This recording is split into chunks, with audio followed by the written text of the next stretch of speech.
Hey, what's up, Auspicious family? Welcome to another auspicious vlog.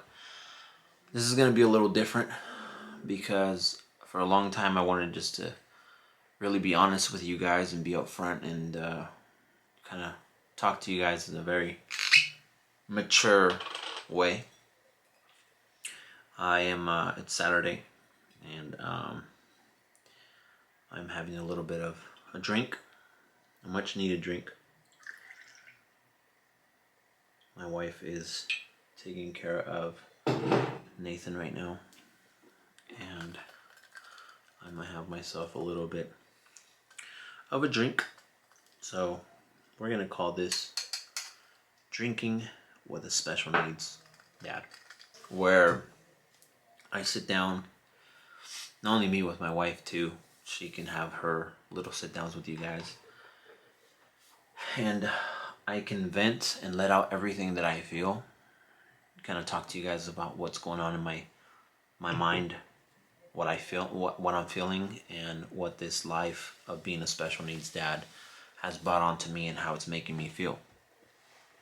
And I think with a little bit of a drink, I can loosen up a little more and, be a little bit more relaxed. So if you're there sitting down with me and you're over 21, get yourself a drink and let's chat a little bit. Okay? So this is Drinking with Mondo, episode 1. Or, not with Mondo. Drinking with a Special Needs Dad. I like that better. Cheers. Ooh. Perfect. Alright. I'm going to start off with saying that this has been quite a unexpected journey for me. When we had Noah, we were very young, inexperienced, as many people are. But from my point of view, I was extremely scared. It was a very scary thought, bringing it up to my parents, bringing it up to Pamela's parents. So being a young parent was definitely already a tough situation to be in. However, we handled it in the most positive and mature way as possible. What I wasn't ready for is Noah being a special needs kid. And by that I mean he's in the autism spectrum.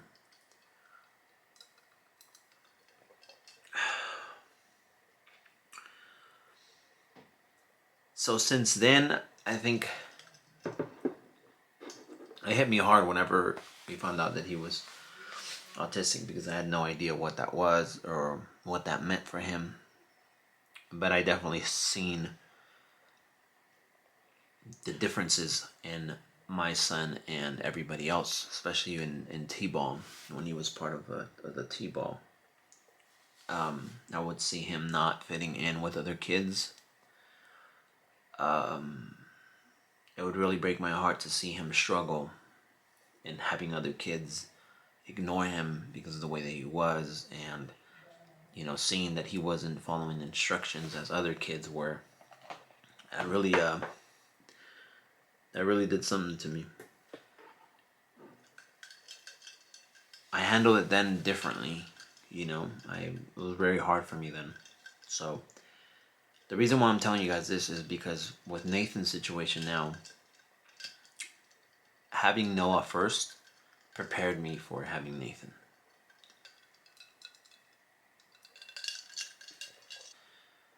And how did he prepare me? Well, because the emotions weren't as hard. Seeing Nathan seize and have seizures, it didn't affect me too much neither, and I'm telling you guys why. Because I grew up with a dad who had epilepsy. My father had epilepsy because they ate a pig, and them not knowing that the pig was sick, they all ate it, and my dad suffered the most severe consequence, which he ate something and that stuff ended up in his brain, and so he grew up having a lot of seizures.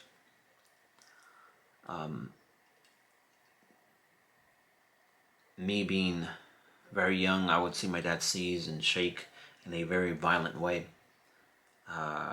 Really traumatized me as a kid. We would constantly always be in fear of him driving, because he would be the only one driving. My mom didn't know how to drive, and we'd always be on edge because what if he had a seizure while he was driving? Luckily, my dad developed a warning sign to let us know that he was going to have one.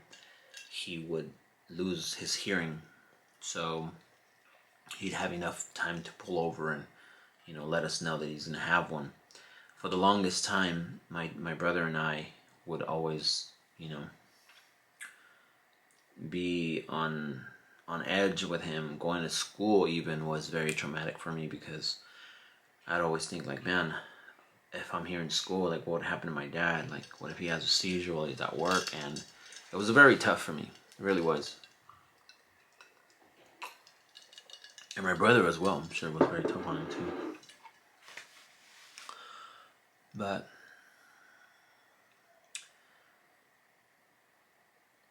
seeing my dad that way really broke my heart, and it always made me feel like I was a caregiver at a very young age with my father. And naturally with that, I was very good at caregiving, because I would care for my dad. My brother would too.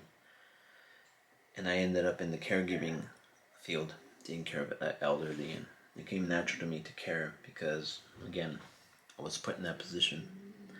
So with Nathan, whenever he's developed these things, when I first seen that he was having seizures, it didn't catch me off guard or it made me panic. It just, obviously it was sad to see like my son seizing, but I didn't panic or lose my control because I was so used to seeing seizures.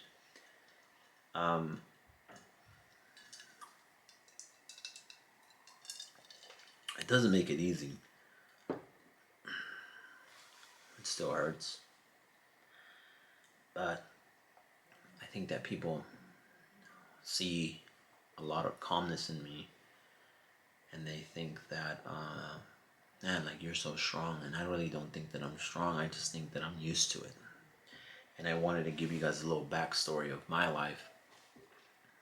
I can sit here and talk a lot about what happened in my life, but I don't want to bore you guys. I just want to get to the point. The point being is that I'm calm like this because I've been through a lot. And a lot of people might misinterpret that. For me, maybe it might seem like I don't care. Like it doesn't bother me, like I'm not crying or panicking whenever I see Nathan having these episodes. But it's not that, it's just because I'm used to it. At a very young age, like I told you, my dad had fallen. Recently, actually, about a year ago, my dad had another seizure, and he got in a really bad accident while he was driving. And the seizures had gone away for a long time, and this happened, and it made me realize, like, man, like I took off a lot of the worry from my dad. I took it off, and I'm like, okay, he's fine now. And it's not fine. He's still having these things, and there's a lot of pressure on my shoulders because my brother, he's not here in California, in this state. He is in New York, so he's far away from my dad. And the only person that would look after him if he needs anything would be me. And there's a lot of pressure around my life not only with Noah and Nathan, but also my dad. And Nathan being sick the way he is,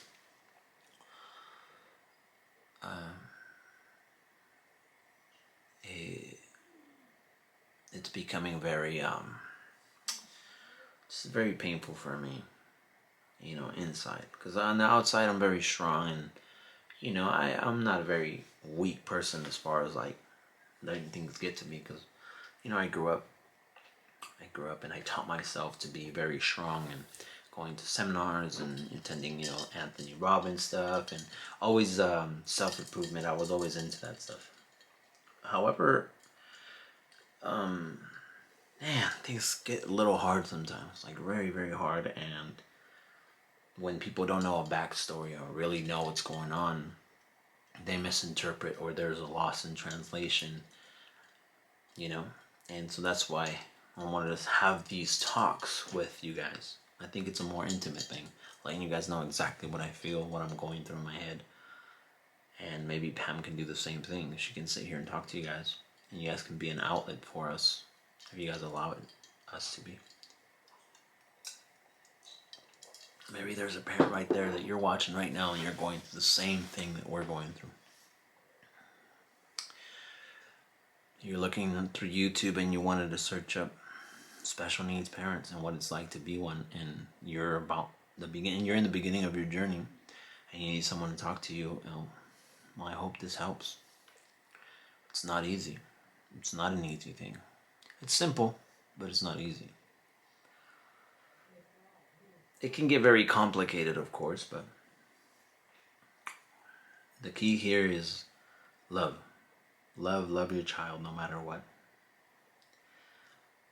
And that would be your why. Why do you do the things you do? Why do you continue to stay with your sick child? Why do you continue to keep going? It's because you love your child.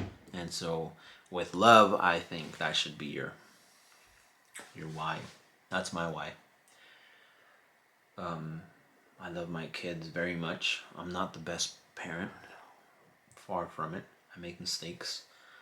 I'm not the best husband. I make mistakes. I'm not the best human. I make mistakes. That's what I always want to clear out, is that I'm not perfect. I'm far beyond perfect. So I don't want to be someone that you look up to like that. You know what I'm saying? I'm just a regular guy, man. Special needs dad, and it happened, and I'm just documenting my journey, documenting Nathan's journey, my older son Noah's journey.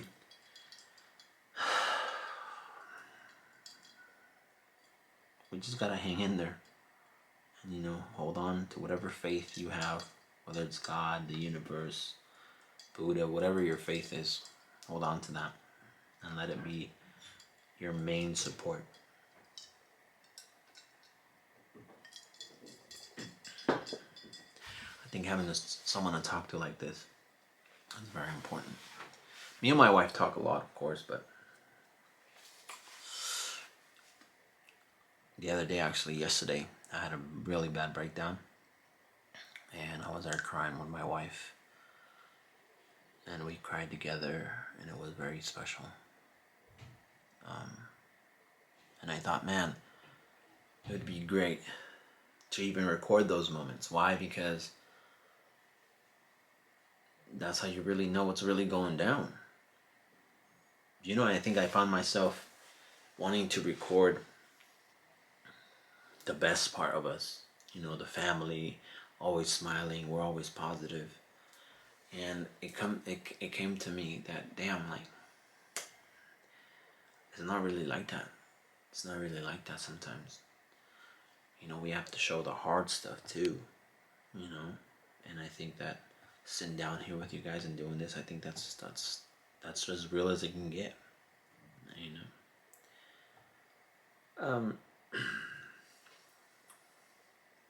I know everybody here always tries to help, and they send a lot of, positive messages, and that I love.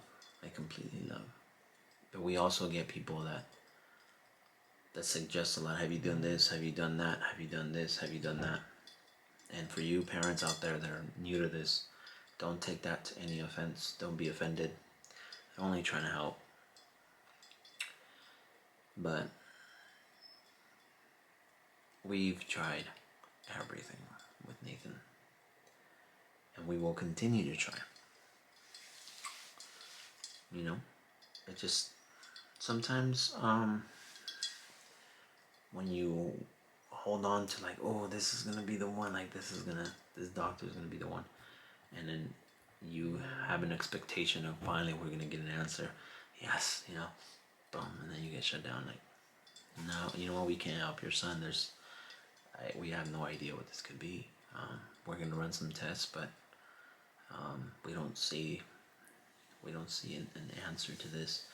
We recommend to go somewhere else, and that's how it's been for us. But hold on, stay strong, keep going. Somebody on Instagram last week asked me a question that some people got offended with. But it was a valid question, and it was, is it worth keeping him alive? Is it worth him going through all this pain, all this suffering? Is it worth keeping him alive? And my answer was, that's God's work. That's God's work for him to determine whether he can live or not. All I can do is love him, be there for him, and give him as much support as possible. Because obviously he's still fighting. That day in the hospital when he had the 5-hour surgery, and I thought he died on us. That's when I made that decision, because he had stopped breathing and everything, and my wife ran out of the room, and I went after her. We went down to the chapel, and we had a very intimate moment there, with God. And at that moment, I felt peace. At first, obviously, I was very scared, but then I felt peace, and I was like, you know what? This is God's work. If he's ready to go, then he's ready to go, and he came and taught us a very important lesson. And so I learned to accept. And so I told God, if this is what you want, if this is your will, then I'm in full acceptance of whatever it is that you want to do. If he stays, if he's here, I'll be there with him constantly, never leaving his side. But if he needs to go, then I understand. He came, he taught us what he needed to teach us. He reached as many people out there in the world and touched as many lives as he could, and brought a lot of understanding.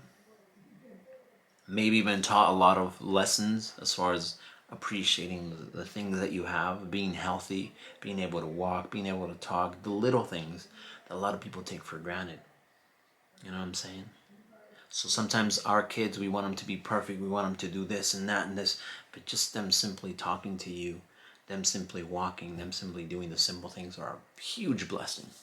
And if he teaches you guys to appreciate that a little more, then maybe he came and served his purpose.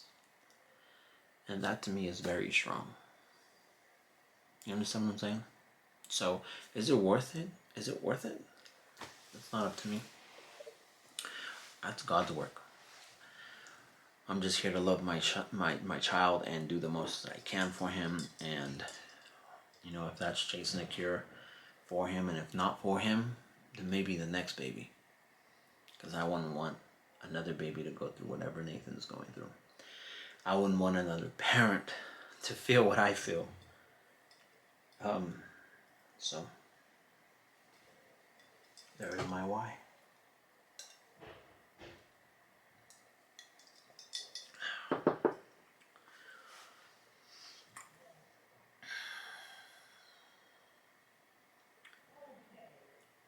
So, anyways, I hope that I made some sense. I'm taking a break from Instagram as I'm too overwhelmed with YouTube and Facebook and TikTok, especially TikTok right now. I think Nathan's page just grew to 96,000 followers. And with that following comes a lot of messages, a lot of comments, a lot of suggestions, and we got to take on every lead because we don't know how many people out there might see something, and going through those thousands of messages is worth it. So it's very hard for me to manage everything, and so I told my wife, because I'm getting a lot of comments as far as like, oh, you know, you're using your son for clout, and you're just trying to get followers, and you know, and I can see why people might think that, especially because of, you know, a lot of evil people out there that have done so, and they have used their kids for money and for exposure and for fame.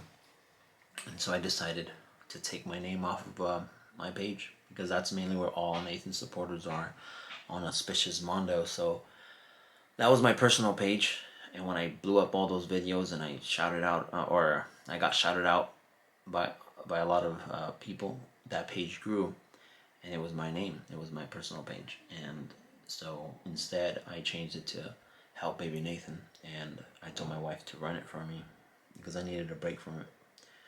I don't let people get to me, because at the end of the day, I know my truth. I know what I'm here for. I know what I'm doing, and at the end of the day, if I'm doing something wrong, the person I'm going to have to deal with and take responsibility with is God. I'm going to have to sit with him. I'm going to have to face him. If there's any wrongdoing here with me and my family, I'm going to deal with him.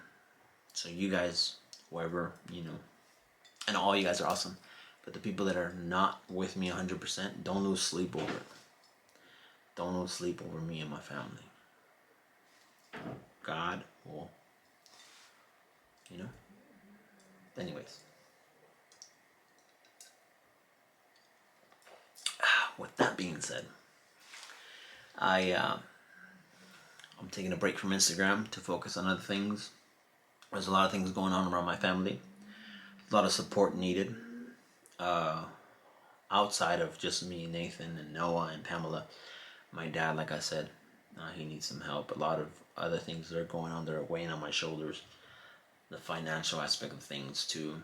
There's a lot of things I need to take care of, and I feel like I needed a break from Instagram, because that was my main page, the one that I would always be constantly on. And so I told my wife to just take over that for me. And let that be just focused just on Nathan, you know, just specifically on Nathan. Anything that needs to be said, it's all on Nathan. Just to avoid all the, you know, unnecessary comments. But yeah, okay. I think I've talked long enough. We don't want to make this a long thing, because it's Saturday and you guys have things to do. I have family and friends to hang out with and chill. However, I do appreciate you guys taking this time to have a drink with me. Whatever you're going through in life, whatever it is that you're going through, as hard as it is, whether it's COVID-19 related, cancer related, special needs related, work related, relationship related, there's so many problems going on. Everyone has something going on in their lives. I want you to know that as long as you love yourself, you respect yourself, and you know your why, you will be all right. And if there's ever a time where you feel like giving up, remember your why. And if you don't know your why yet, sit down, get a piece of paper, write down, why do I do what I do? And make a list of it. Is it for money? Is it for fame? Is it for love? Is it for your dad, your mom, whoever it is that you're doing it for? You'll slowly write it down and you'll figure it out. And if you can't figure it out, keep writing and asking yourself, auto-examining yourself, question yourself, hold yourself accountable. Go up to the mirror. I know this is ridiculous to some, but go up to the mirror and ask yourself, hey man, why do you do this? Why do you continue to be in this relationship? Why do you continue to stay in this job? Why do you continue to care for this person? Figure out your why. And always do it with love. Always. Let love be your main source. And then find it, mold it, perfect it, and then never let it go. Once you molded it and really tighten it up, just like my family, I've tightened up my family. I know why. I know my why. And anything external can't break this grip. Because this grip is glued by God and love. And that right there, that unity, should keep you guys going all the time. Regardless of what it is that you guys are going through. Okay? Keep that in mind next time. And if you have any questions, let me know. If there's something you guys want me to talk about, let me know. We're here for each other. And if you have nobody in your life that you can talk to, or, talk to me. I need more people I want to talk with. I want to be able to help you guys. I may not know all the answers, but trust me, we're going to get through this together. Okay?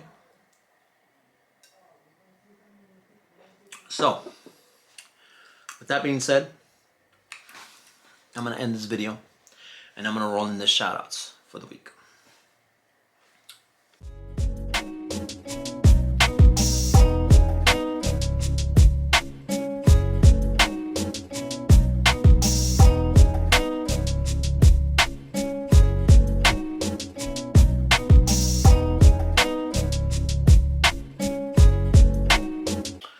Alright guys, if you guys want to get shouted out in our next YouTube video, all you guys have to do is subscribe, turn on post notifications, and leave a positive comment down below. And if you guys have any questions for me, throw them down below. And if you have any questions for Pam, throw them down below. Okay? We're going to keep the series going because I feel like it's a good thing to do. Drinking with a special needs family. Just having a nice little drink. No getting drunk, nothing like that. Just enjoying a nice drink, a nice evening, and having a nice little talk. Alright? So, that's pretty much it, guys. Thanks for watching. If you guys enjoyed it, please leave a like in the video below. And like my family always says, remember, you are auspicious. We'll see you guys next time.